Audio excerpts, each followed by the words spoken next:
Oh yeah. Ooh, what do you have for exhaust? I have the AWE Track Edition. And do you have an APR Stage 1 tune? Correct. Nice. Yeah, and then it's like putting breathe right strips on your car. Yeah, pretty much. Yeah, exactly. Yeah. And then also, you guys, I get like 48 gallons to the mile on my Camry. 48 miles to your gallon? You sure? Asher, just see yourself out. This is Open Work, a look inside the watch industry, a podcast from Collective Horology. I'm Gabe Riley, co-founder of Collective. And I'm Asher Afkin, co-founder of Collective. Collective Horology is an independent watch retailer based in Southern California.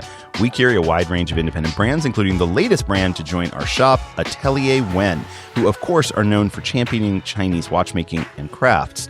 Many of you are probably familiar with the Perception, the brand stainless steel integrated bracelet sport watch that's taken the enthusiast community by storm. But tomorrow, July 29th, 2025, Atelier Wen will launch an all-new watch, and of course, it will be available at collectivehorology.com. Well, folks, today it's the latest installment in the Collective Cinematic Universe. That's right, it's cars versus watches. Vroom, so... vroom. In particular, we're going to take a look at the automotive world, which is often compared to the watch industry, including on this podcast. And we're going to see what it might teach us about watches. Now, this one is personal for me since probably like a lot of you, I'm really into cars. I consume a ton of car content. I'll talk endlessly about cars with my friends or anyone who will listen. And yes, I even listen to a lot of car podcasts. And in doing so, I often reflect on the similarities and differences between the worlds of cars and watches, and it's actually revealed quite a bit about watches, the watch industry, and what makes it all so unique. So while I appreciate cars as design objects, I drive a pretty trash Toyota Camry that has like crushed goldfish in the back for my kids. So I'm definitely going to be the guy on the outside here that doesn't know a whole lot about what they're talking about, which works out great because sitting next to me is Wesley Smith, the founder of Standard H, a California-based apparel and lifestyle brand inspired by his lifelong passion for cars, watches, travel, and design. With over 20 years of retail experience from surf shops to luxury brands like Gucci and James Purse, Wesley launched Standard H in 2015 to create purpose-driven clothing and content rooted in movement and community. Wesley is also the host of the Standard H podcast, to which we'd recommend all of you subscribe. And he started his career in the automotive industry, which we will talk about more shortly. He's also a great guy, and we're happy to call him our friend. Welcome, Wesley. Happy to have you on Open Work. Thank you so much, guys. It's great to be here. I might need a copy of that. We wrote that your intro. bio for you. Yeah. I need to put that on my website. You know what? I went on to ChatGPT and I was like, write me a short bio of Wesley Smith of Standard H. And it gave me something slightly longer than that. And then I said, shorter. And that's where that intro came See, from. Are you serious? Yeah. So speaking of the cinematic universe, you are in the ChatGPT cinematic universe. Wow. Yeah. Not to digress, because I want to dive into this. mind. But do you want to know my favorite ChatGPT prompt now? When I'm annoyed at somebody, I will write whatever I want to write to them, and then I'll tell ChatGPT to make it more convoluted. And then make it nicer.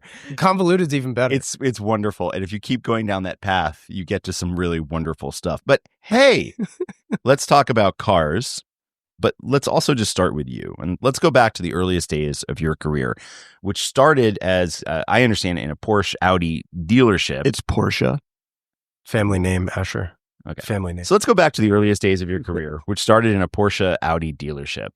Can you just help us understand how you landed there? Well, yes. I mean, it's kind of, speaking of like convoluted, it didn't actually start there. The surf shop, stuff like that was all, that predates the dealership, actually. I was sort of in between work, ran into a buddy of mine, coincidentally named Wes, and he was like, well, I'm at the Audi Porsche dealership in Cary. And I was like, great, that sounds cool. I love cars. Let's do it. So I got a job at the dealership, primarily selling Audi, but could also sell Porsche and Jaguar. It was like the Leaf imports in the Cary Auto Mall for those in North Carolina. Well, I know that dealership well because I used to work at Audi's ad agency back in like 2006, and I used to tag like ads for the different retailers. So they would run like the national TV spots that we would do, but then they would tag them for their local dealer group or dealership. And right. Yes, Yeah.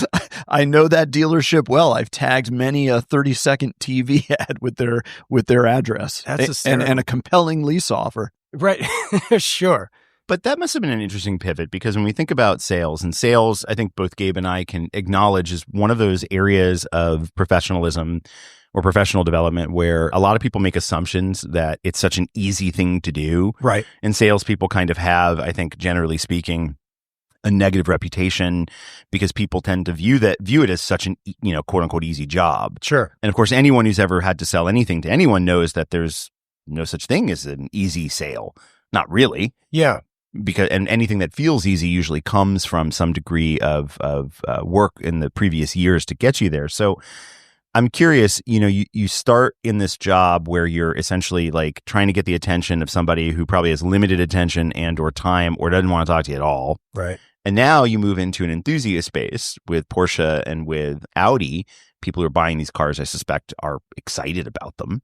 So what were the first things that you learned in pivoting into that space from a sales standpoint? It was actually really my introduction to CRM, like customer retention management, and like the software, and like being on a computer and tabulating and basically note-taking things that you had interactions with this customer or that one, and all the follow-up that ensued after that. Like, I'd never really done that at a retail store before, and there certainly was not the software to do that. There was like Post-it notes maybe, but like, so it was really that introduction, and then a couple different lessons that I really got from my general manager, also coincidentally named Wes. So that's right. You counted 3 Wes's at the same dealership. So Wes is the like North Carolinian version of Bruce in Australia. So, yeah, though none of us were Sparkies, but yeah, it was. So Wes Smith was the general manager. Wes Kraft was the sales guy, friend of mine, who I'd actually met through drums at the drum shop I used to go to. And then I had to literally go by my middle name because they were like, we are not having a third Wes in the showroom. So I went by my middle name, Clayton, also shared by John Mayer, little known fact. Come see Clayton at Leaf Audi. Yeah, exactly.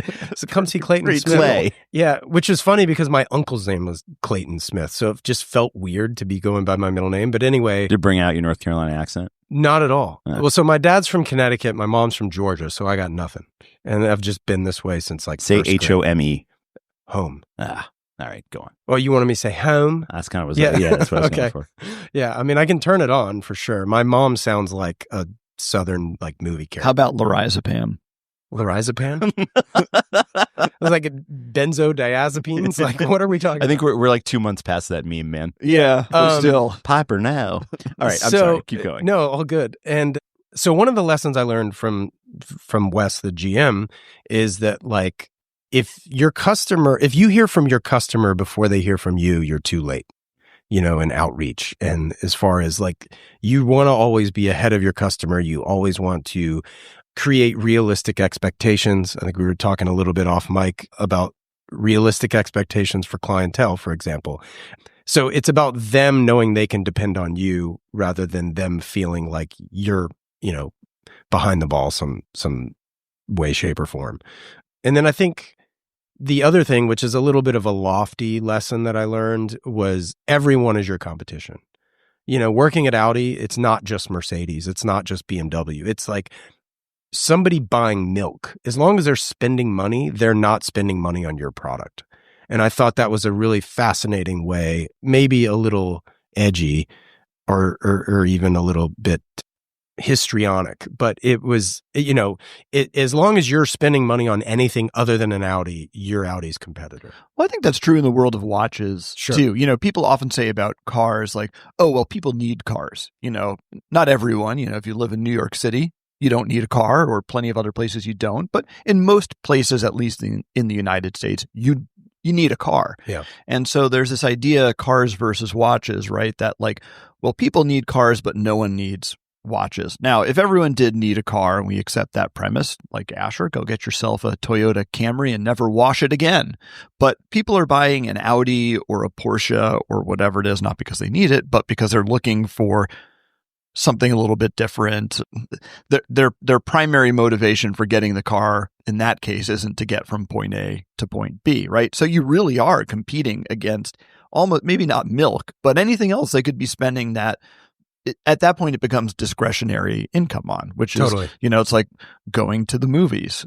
It's an interesting space. And what I would gather, and we see this in our store, is like Asher often says, the people who buy watches from Collective, they never buy their first watch from us. Like a lot of people who get in touch with us and become customers are deep into this hobby. They're enthusiasts. They know a ton. A lot of them know more than we do, which is part of the fun of watches. We're always learning. And I would imagine the average person who walks into a Porsche or an Audi dealership probably knows more about cars and is more interested in cars than the average person, I'm going to make this up, who walks into a Hyundai dealership.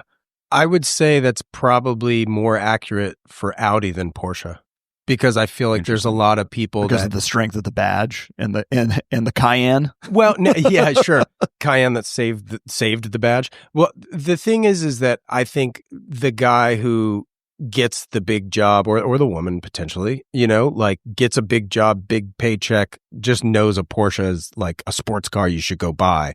There are a lot of people driving 911s that know nothing about cars. There's far fewer probably driving an S4 that know nothing about cars. Like you went to the S4 that makes sense. Like there's a lot of people who probably don't know how a watch works who are wearing a Rolex and or a Breitling. Exactly. Yeah, and far fewer who are wearing, a Sartori Biard who have no idea how a watch works. And Breitling's an interesting one because no shade on any of those brands. I'm wearing a Rolex right now. Oh, sure. Yeah, as am I.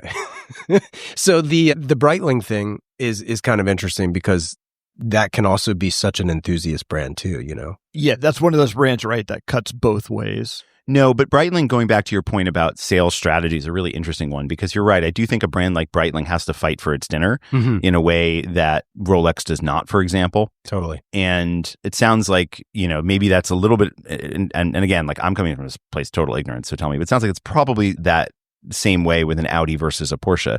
If somebody's walking into a Porsche dealership, they're pretty sure they want a Porsche. If somebody's walking into an Audi dealership, they probably split, like somebody who's a big fan like Gabe, or somebody who's just like looking for a nice car and is shopping it.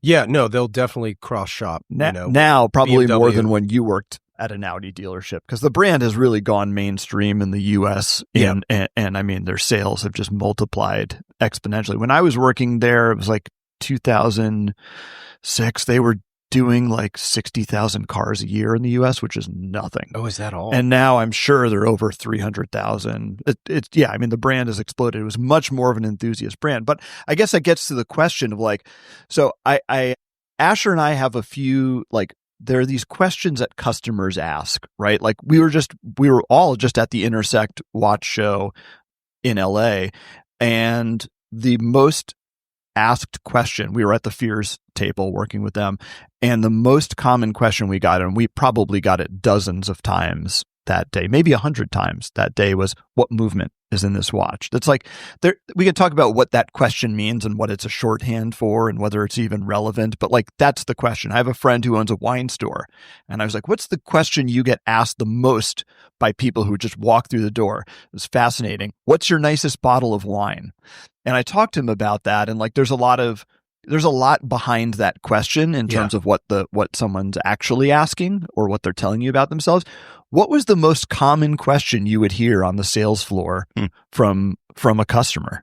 Oh God, I mean, we're going back 20 years for me. So come on, this isn't seared into your memory. Do you guys have a dial-up internet connection? Right, yeah, exactly. And what's the Wi-Fi password? Doesn't count. I really don't remember like what the most common question would be, because I just remember several different interactions with people, and they were all shopping for different cars. So it was like, I really don't know. I mean, it was maybe something to do with like the Quattro system. Like why is this better? Oh, and that's Audi's all-wheel drive system. Yeah. I think that was a fairly common question. Like, this has Quattro all-wheel drive. BMW is, rear-wheel drive or whatever it was. So I'm interested from a sales standpoint. There's a lot of things that, and we've talked about this extensively on the podcast, that Gabe and I have learned about both the financial and, I think structural challenges that exist around selling watches, things that I think maybe we kind of knew, but ultimately didn't really until we got into it. So I guess I'm curious to understand, as somebody who has both a car lover and who has retailed cars, what are some of the key misconceptions or key things that people should know about someone who's selling you a car and the constraints that they're working within? I think first and foremost, I mean, you could look at any commission sales position that is negotiable, like on a watch. Like you guys can, in theory, right, choose to discount a watch or not. Every time you do that, you're either going to, in your position as a wholesaler, right? Like you're either going to piss off the brand or you're taking money literally out of your own pocket. And I think what people do, and this kind of relates. Or you're doing damage to the brand. Sure. Yeah, totally.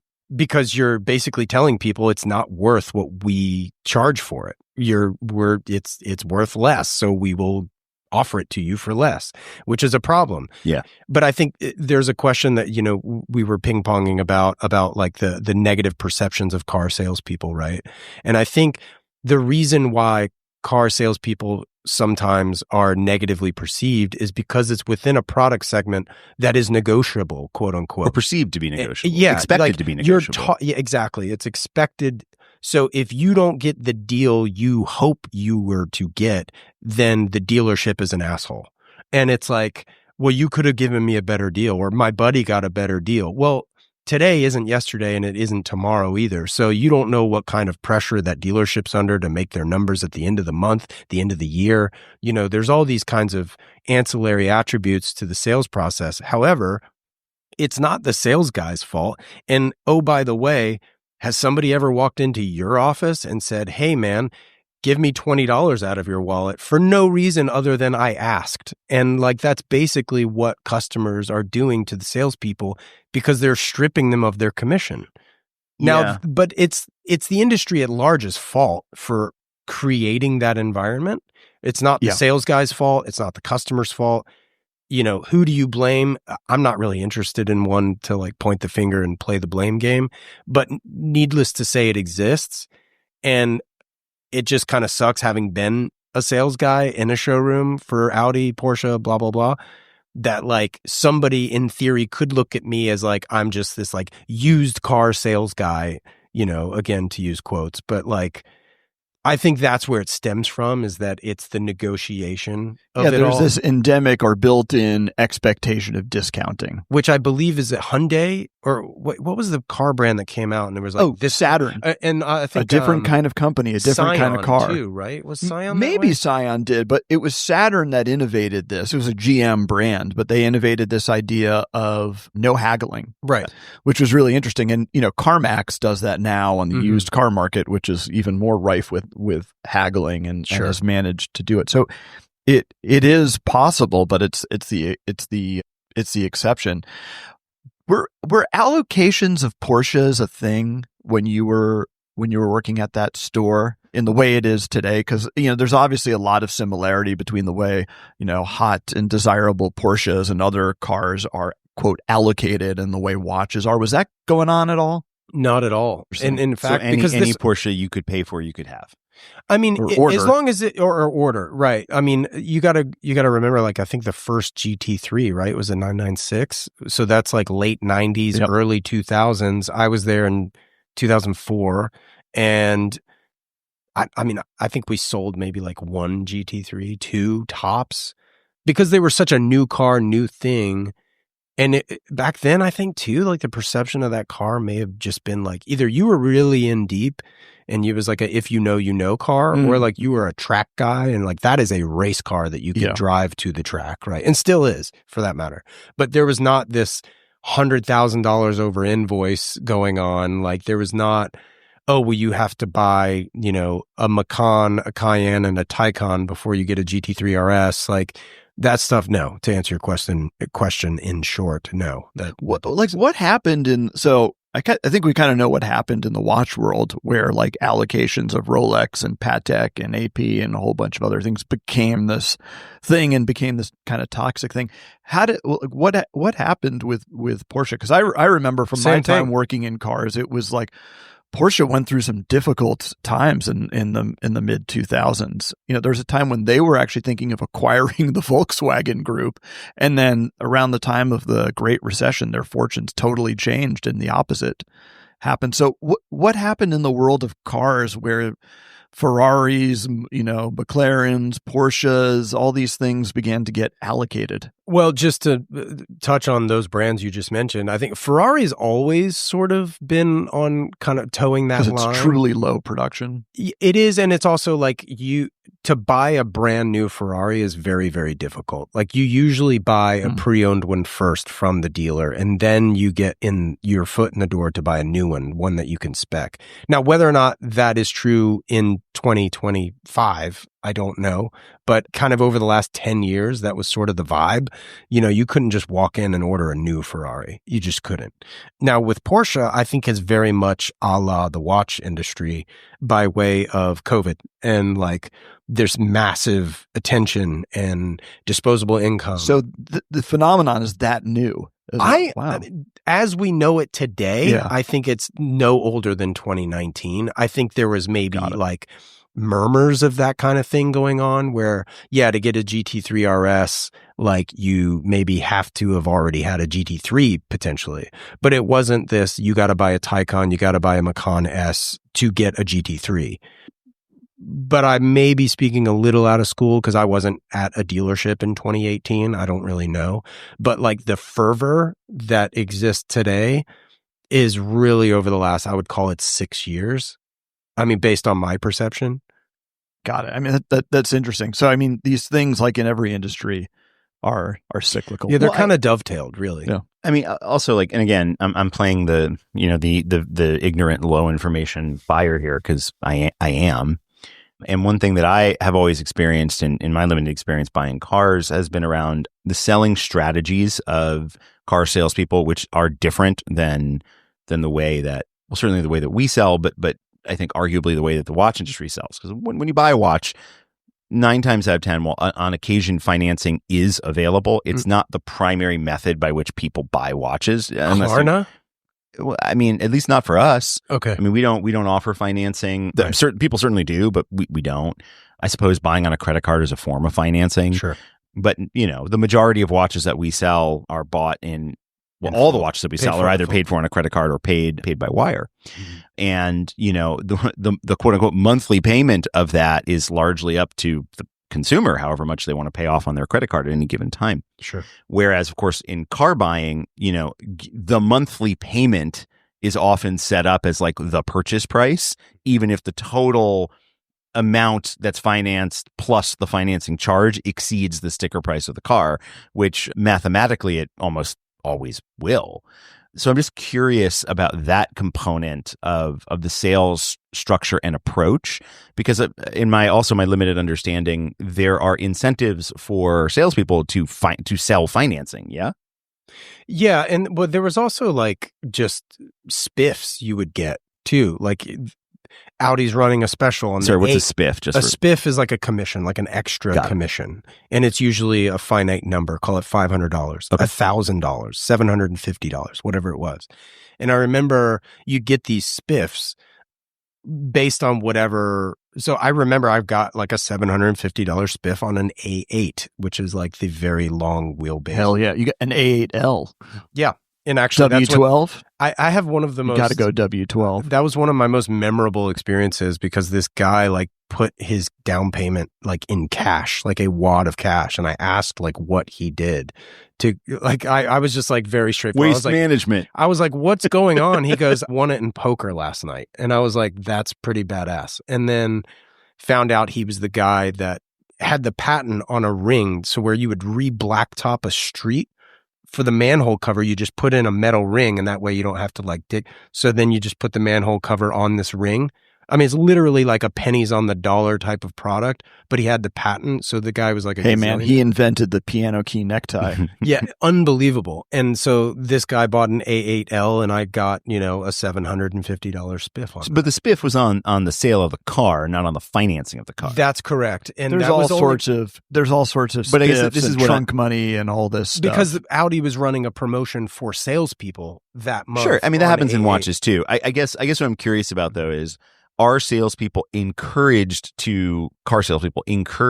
to move people into financing Yes. versus cash? Yes, the dealerships make money off of leases, and they make more money if you lease or finance. So this is another like interesting distinction to me, right? So Because- going in and telling a car dealer, I'm going to pay cash, that's actually not going to help your negotiation. Well, so this is an interesting thing, right? Because in many ways, like our business is much simpler. You know, we have a net margin that we make after costs against a watch, depending on how long, depending on whether it has depreciated or not, that get us to what the company's profitability is. Whether somebody, and yeah, I suppose you could argue, like in our instance, if somebody, quote, finances a product, in other words, they buy it on a credit card, then we're kicking back a portion of that sale to the payment network, but we don't get spiffed for that by Amex or anything. That's kind of laughable to even imagine. But of course, our products are sold at a higher margin relative to cars, as I understand it, because correct me if I'm wrong, the margin on a car, an individual car, is not big. No, and especially not an Audi. I remember like talking to my general manager back then, and he's like, we are not Honda. So apparently Hondas have a higher margin than Audi did. But I think that might be going back to what Gabe's point was, is production, right? Yeah. Like it's limited. It's changed. Yeah. It's changed over time. But, the thing with all of this is car margins are tiny compared to certainly to luxury goods like watches and a lot of other categories. They're tiny. They're so tiny, in fact, that nowadays dealerships actually make more money on service. So, Wes, you're right. Like the mentality of the buyer, and also in the United States, it's one of the cheapest car markets in the world because it's a volume market and there's so much competition. And so it's cheaper to buy a car here, all currency being equal, than almost anywhere else in the world because the OEMs rely on doing volume here.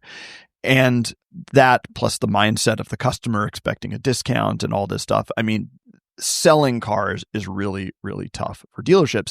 They make all of their money on service, which is actually the opposite, or they don't make all their money. They make a lot of money in service, which is really the opposite from the watch industry, where service is not a profit center. It's not something that brands make a ton of money on. And I know that, a lot of people look at what brands will charge for service, and it can seem like really expensive, but compare that to bringing your car in for an oil change. Depending on the car you have, a basic oil change could cost hundreds of dollars.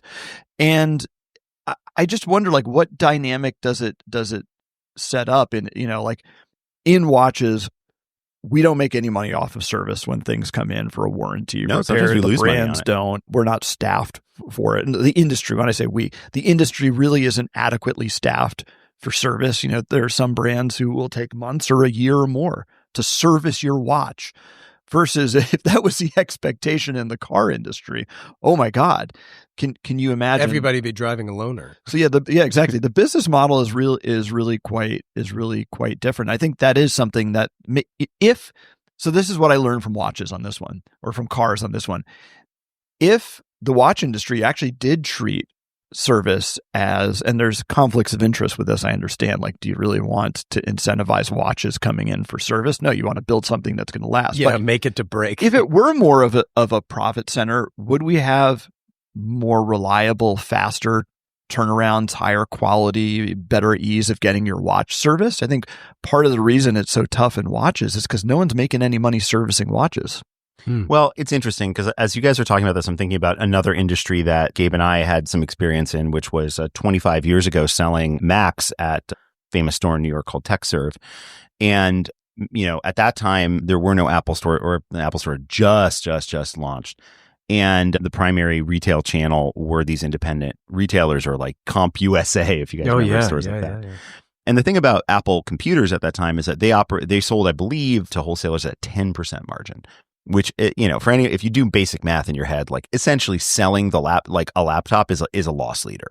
Like there's no way to make a net profit on that and run a store. Mm-hmm. But what was interesting is that the way that they would structure incentives, because I don't know if I'm in my mid 40s, but I don't know if you guys remember this, but if you were in similar age, you'd buy a computer and then like Epson would tell you like, hey, you get like a printer too for like this price, and the printers, same deal. basically like 7% margins. But the ink cartridges and the USB cable, I remember looking at this. We would buy them at TechServe wholesale for about 50 cents and sell them for $25. Oh, yeah, for sure. And same deal with ink. You'd buy, ink had like a 50, 60, 70% margin. So way you make up the money in other areas of the business. Well, correct. Yeah. But what was interesting to me about that was how they would structure the deal to make that viable for the retailer. Because if a guy would come in and say, I just want a PowerBook G4 or whatever, I had that computer. That's crazy. Yeah. Or come in and buy like an iMac or an iBook. Dude, the G5 tower. Remember those things? I remember those. Sick. I remember the trash can too, but that was after our times, but whatever. Anyway, point being, the computer itself, if that's all you bought, like TechServe actually lost money. That's crazy. But the majority of people buying this stuff would buy like these full setups, and those were the ways that people made money. So it's interesting.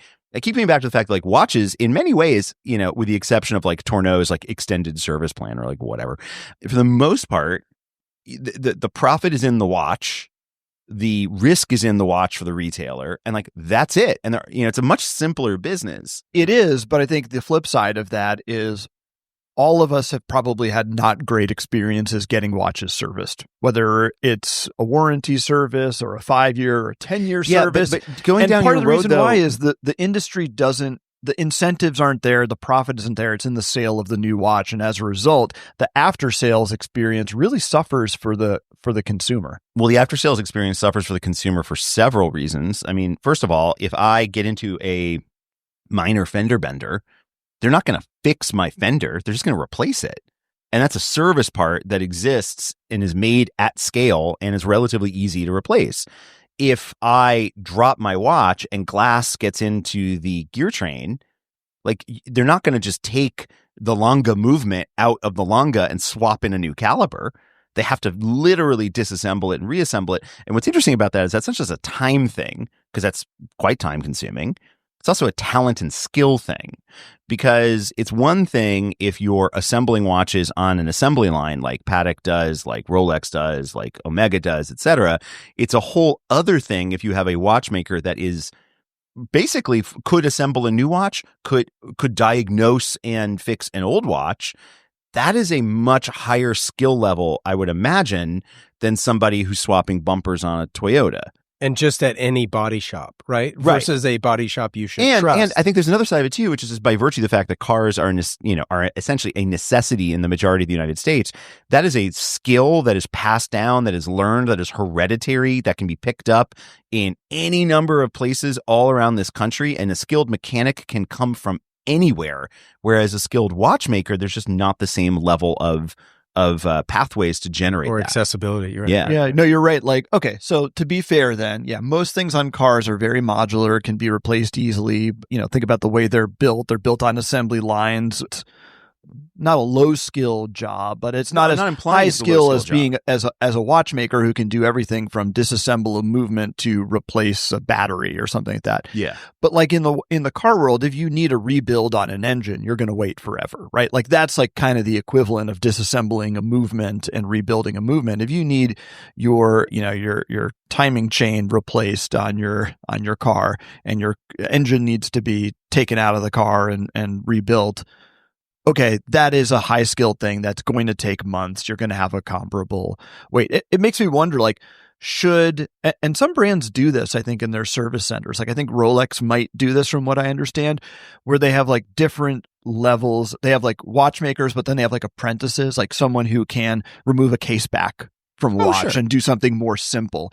But I think part of the problem with the way watchmakers are it's not a problem, but part of the nature of the way watchmakers are trained, this is good in a lot of ways, they can do everything, right? You go to watchmaking school, you pretty much learn how to do everything. It's less. Well, that depends. I mean, if you go to a place like Vostep, essentially, what are you learning there? Like, you're learning how to make and build and finish a caliper. If you go to training at Richemont down in Texas, service. Yeah, basically, it's like how to open. Like there's they probably have very specific channels, and yeah, I'm sure they're tiered there. But like, yeah, I mean, if you're sitting there and you're servicing IWCs, Like that is a much narrower band of knowledge than if you are going, that's why a watch goes back to Germany if it's Lange, because there's only so many people out there that are capable of doing this. And in fact, this is not just a question of technical ability and practice. This is also a question of, and I'm curious if this is true in cars too, but of materials. You know, Langes, for example, are famous. Their movements are famously made of German silver. German silver is an incredibly temperamental alloy, and God forbid you touch it with your finger, you've ruined that essentially, because the oil from your fingers will have a deleterious effect on the material. So it's not just a question of like, we want to make sure that the blade of my screwdriver doesn't slip and like, you know, scar a bridge or a plate or something like that. It's a question of really understanding what you're doing and approaching it from that. Like, I'll give you an example. We just recently had a very, very, very complicated chronograph go into service, and it took a little while because it needed a watchmaker who actually was able to take a step back and say, I see the symptom. The problem is not necessarily apparent. So I'm going to have to really use like critical thinking here to figure out what's going on. And they did, but it took 6 to 7 weeks because that's how long it took for those guys to figure it out. And I think that is, you know, that's not a thing that like you can't rapidly train people to do that.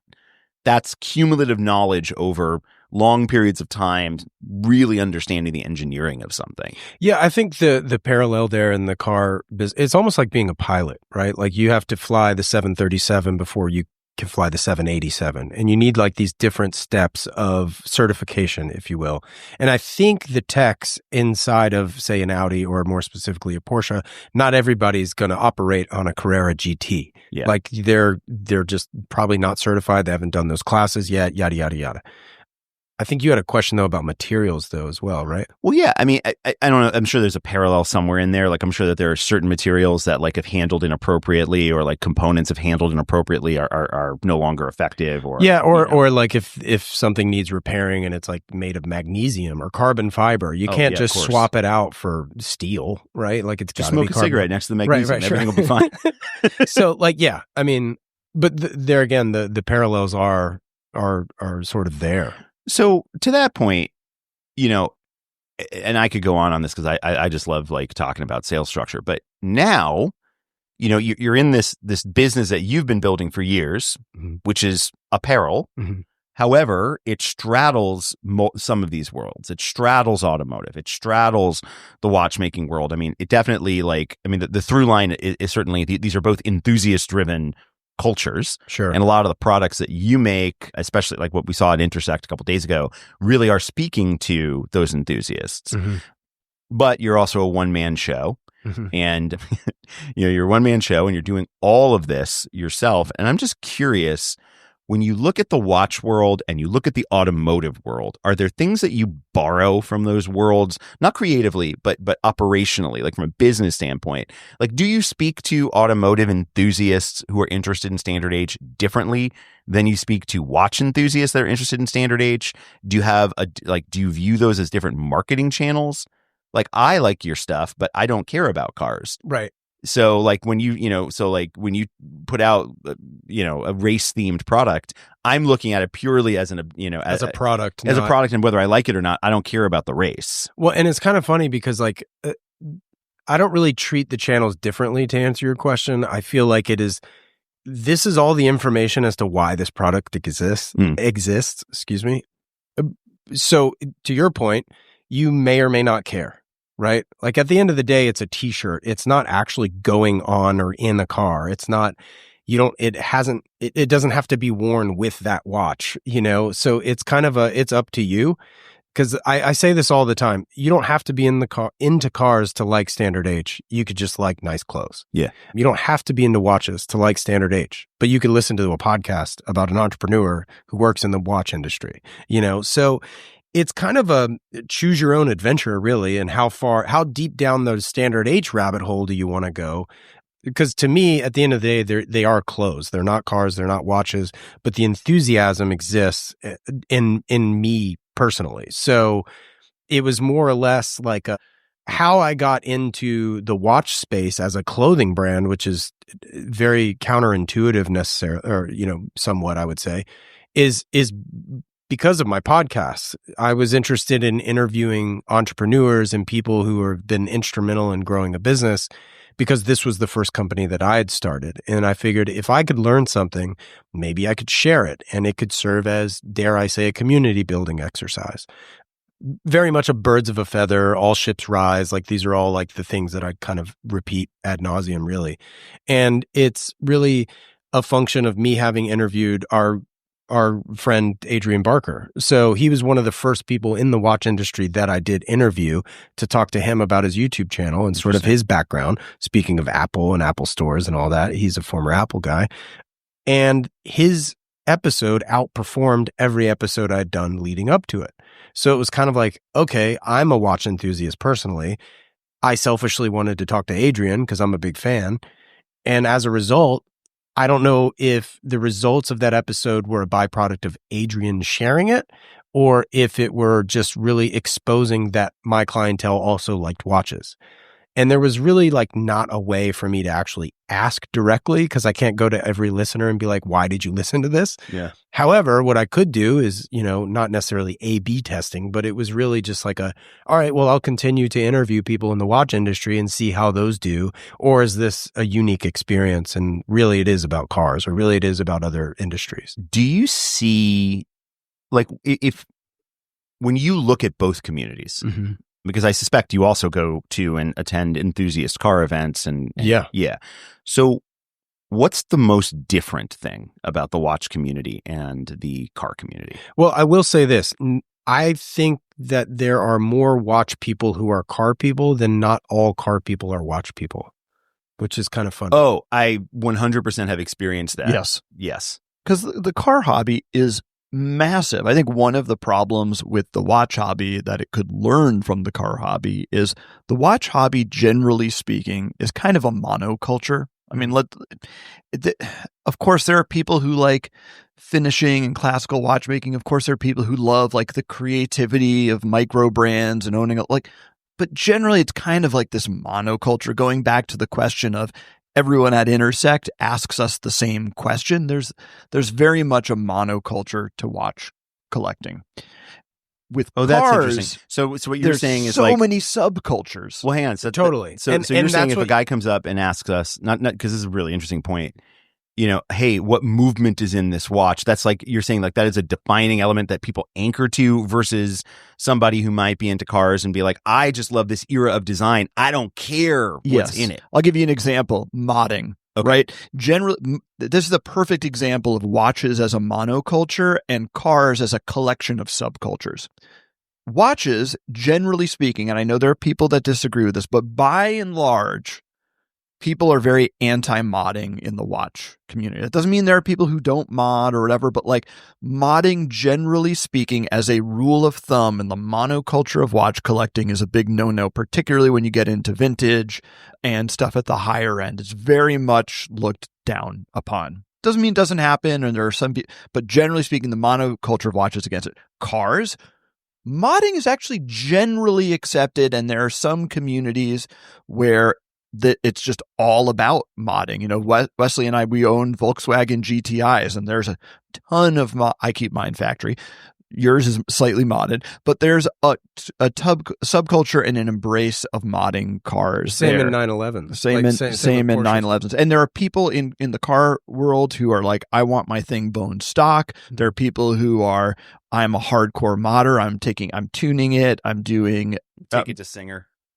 Singer is a good example. And then there's people in between. There's just it's much more wide open, which I think the watch culture should learn from cars, which is it's okay to have different mindsets. It's okay to be into different things. Not everyone has to read the same, watch websites and listen to the same 5 influencers and do what they say. Well, it's interesting because going back to a couple of these points is that I think you got that question predominantly at Intersect because 99% of the brands there don't make movements. So every watch brand will need a movement to be dropped into their case, right? Whereas like in cars, the manufacturer makes the engine, right? So it's then, but to generally speaking, right, yeah. I mean, you can get a Mercedes engine through, I think Aston Martin has like Mercedes development as well. I know they do at the F1 level, but anyway, totally different conversation.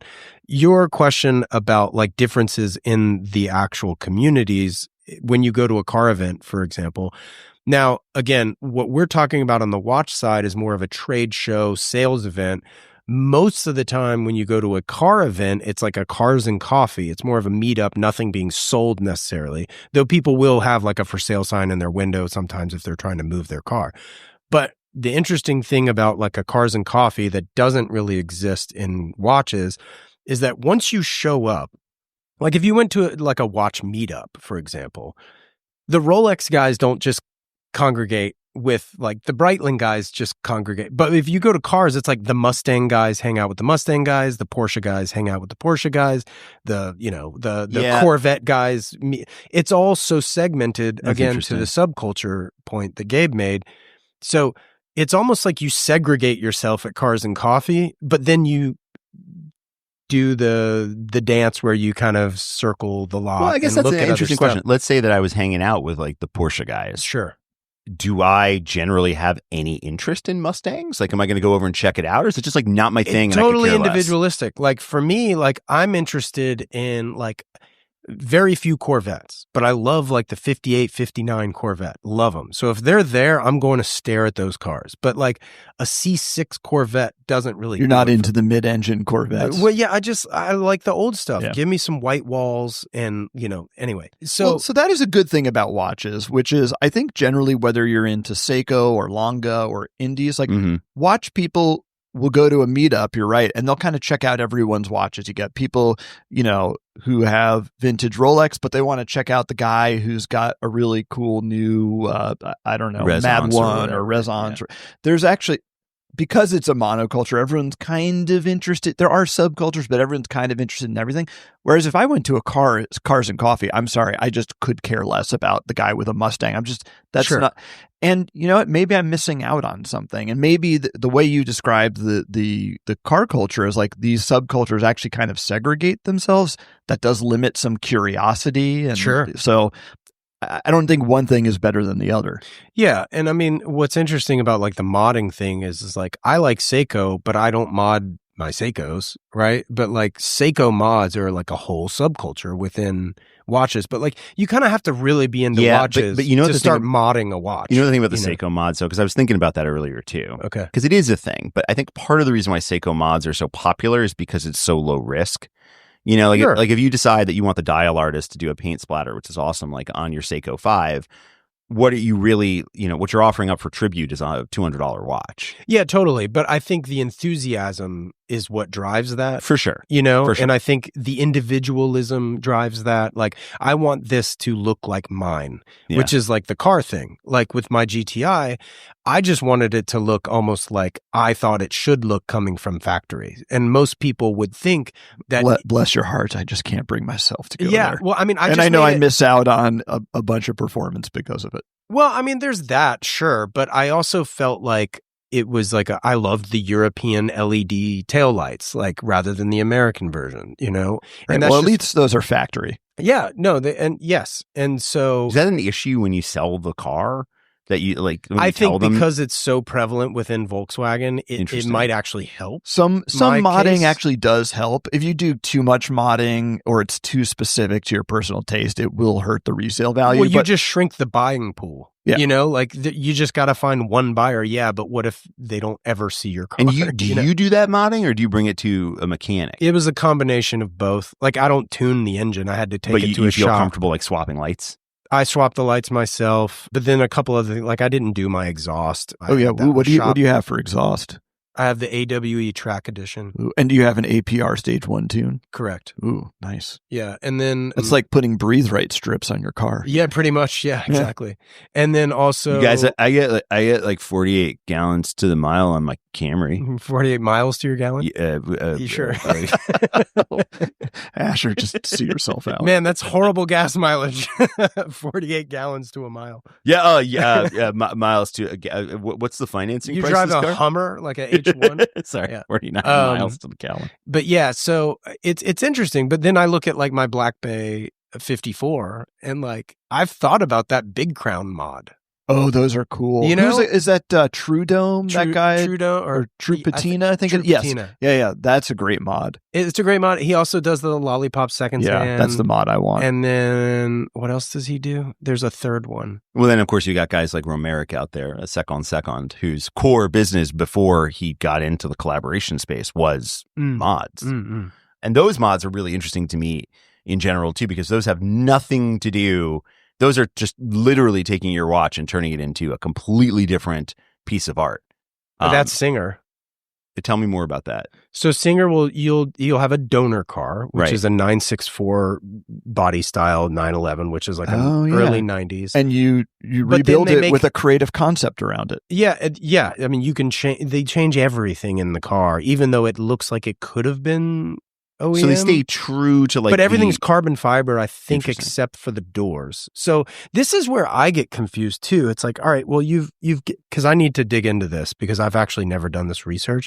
But okay, so I hand you a steel bodied 964, but yet it comes back carbon fiber. I guess you're still using the frame, and then like the hood goes away, the fenders go away.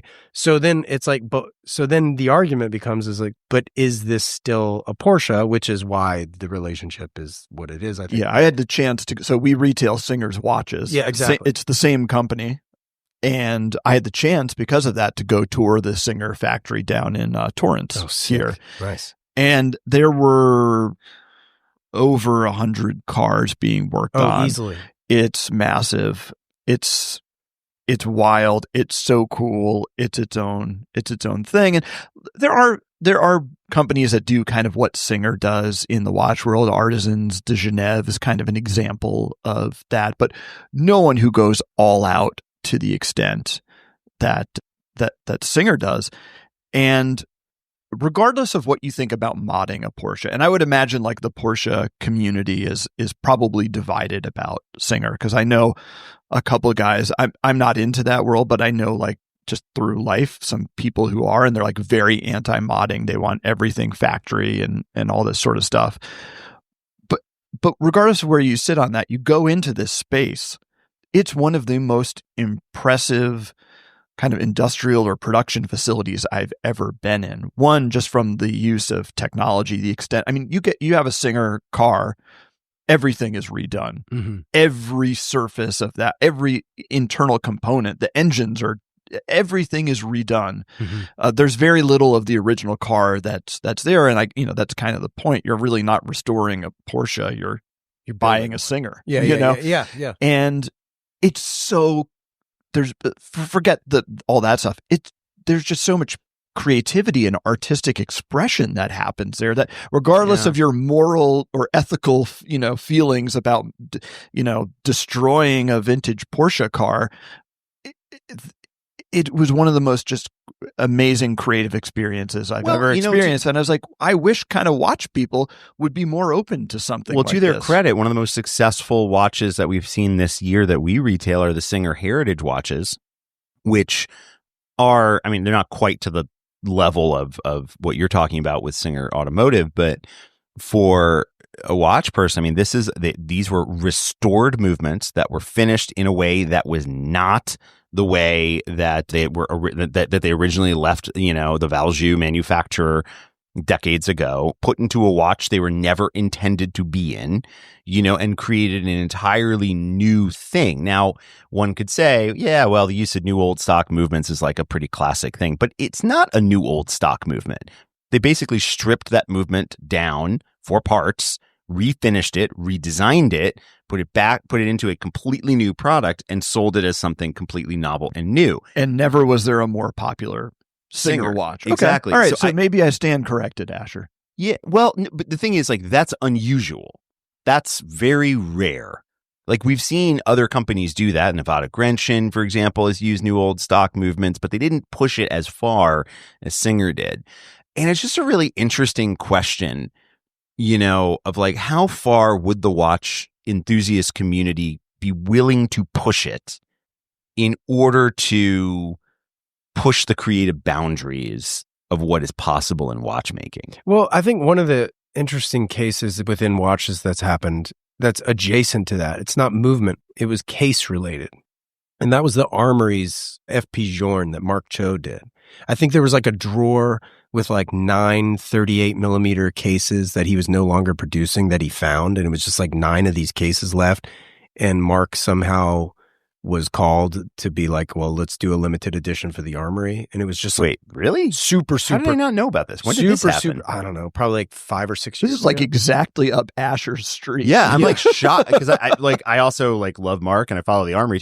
Wait, really? So I think he did like a resonance, I think, that was like a dark blue dial that was for the Armory. And it was like only those like closest to the Armory, like the top clients or whatever were offered this one. I mean, that makes sense. It's just the Journe thing kind of throws me for a it was loop. Journe because did you ever hear Mark's story about like he found out like he had bought, like it was like the watch was, he sold it, but it was stolen or something. And then I think, I can't remember the story. I think he shared it on Tim Masso's video like several years ago.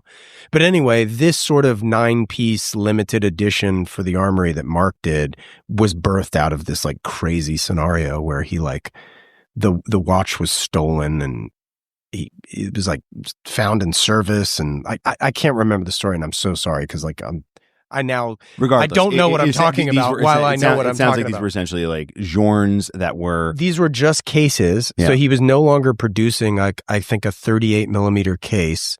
He had like jumped to a 40.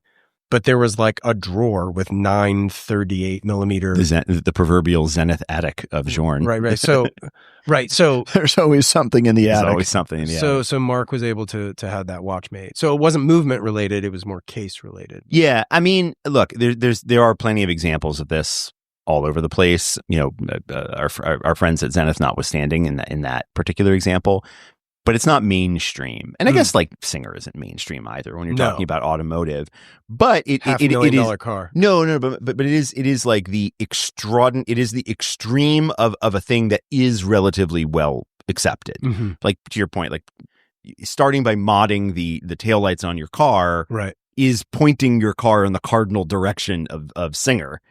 Whereas the idea of, unless you're talking about like swapping straps or something, you know, that nobody would ever really do that to a watch, generally speaking, until you start to get into indies where some people might say, well, you know, what if I hire the incredible talented engraver like Artur Akhmaev to, you know, engrave one of the bridges on a watch that I own, which is like sort of a thing that kind of happens, but it's definitely not.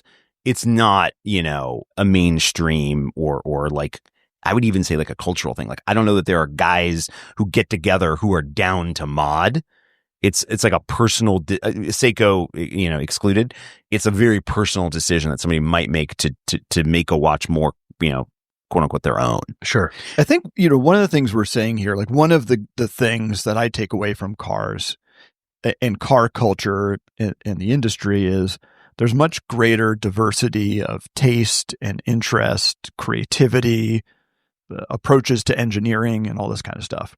And wouldn't it be great if the watch industry and community could embrace that a little bit more? And I wonder if it's starting to. Like, I wonder if the rise of indies, which kind of represents this area of creativity, of experimentation, you know, just Singer is one of the brands we carry. They have a very different take and approach to independent and to watchmaking than other brands. You know, like Zeitwinkel is another one. Like, they have their lane. All the indie brands we carry, they all have their own little universe and approach that's just left of center, right? You know, they're one click out from the orbit and the monoculture of watches.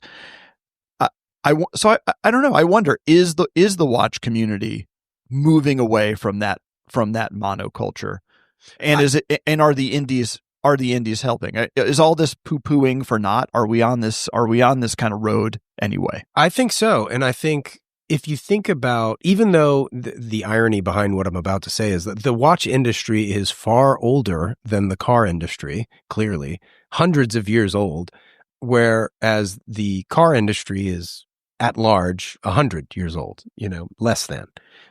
But I think you think of the muscle car era of like the 60s and 70s and like people like really trying to, I don't know, like bore out their engine and make it faster and all that. So that all that stuff has just been going on for decades. Whereas like the really hyper focus of watches, like before, I mean, unless you were like Eric Clapton or somebody from yesteryear, or maybe John Lennon that had XYZ Patek, like there was never this hyper focus on watches until like really recently, I would say, like, and call it the last 20 years, maybe even the last 10, these subcultures and less of a monoculture, I think. Yeah. I mean, as we wrap this, I think there is one thought that I'm taking from this too, which is in some ways, even though watchmaking is a several century old art form, the modern version of like in essence, mass market community around it is still very nascent. Mm-hmm. And and the potential for some of these subcultures existing down the road as the communities continue to grow is significantly higher. One other significant distinction, which we haven't talked about, is that, you could live in Kentucky or Idaho, and I'm picking these states intentionally because there are no independent retailers for watches in those states, but there probably are Porsche dealerships. Mm-hmm. And I think that in and of itself, like the ubiquity of high end and craft automotive is significantly bigger than the ubiquity of high end or haute horology, independent or otherwise watches. Yeah. And that's something that I do think is probably hampering some of the growth of that community over time. Well, Yeah. for sure. This is what I sort of take away from it. The reason there are all these subcultures and all this creativity and all this wildness and this free for all in the car world is because, going back to it, everyone kind of needs a car. The market for it is huge. They're just way many 60 years ago, everybody needed a watch. Sure. Yeah, good point. But I think one of the memes that's happened in watch collecting in the last 5 years have been there's too many new people in the hobby. It's a problem. It's leading to speculation. It's leading to prices run amok. We talked about allocations and wait lists and all. But actually, and look, that's certainly true. There are a lot of people driving interest in some very, popular areas.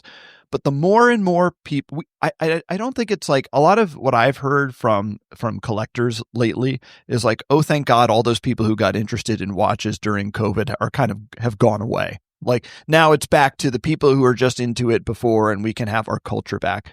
I think you do want more people into watches, because the more people who are into watches, the more people are going to find brands like Singer, like Ming, like Zeitwinkel. They're going to encourage new brands to start. We're going to see more creativity. So there is a downside of the tent of the world of watches getting bigger over the last 10 and certainly 5 years. But I think we need to keep in mind that not just to have a growing and a vital industry do we need people and more people to be into watches, but to see more creativity, to encourage more risk-taking, to have more sort of these thriving subcultures within watches. Like, we need more people. More people is good. Yeah. I think that's a perfect place to leave it. All right. Well, Wes, thank you for joining us, and thank you for listening. Of course, Open Work is a production of Collective Horology. You can find us online at collectivehorology.com, and you can find our guest, Wesley Smith of Standard H, online at standard-h.com, where you can shop his full line of apparel and dive into the Standard H podcast. And of course, to get in touch with your suggestions, feedback, or questions, just email podcast@collectivehorology.com.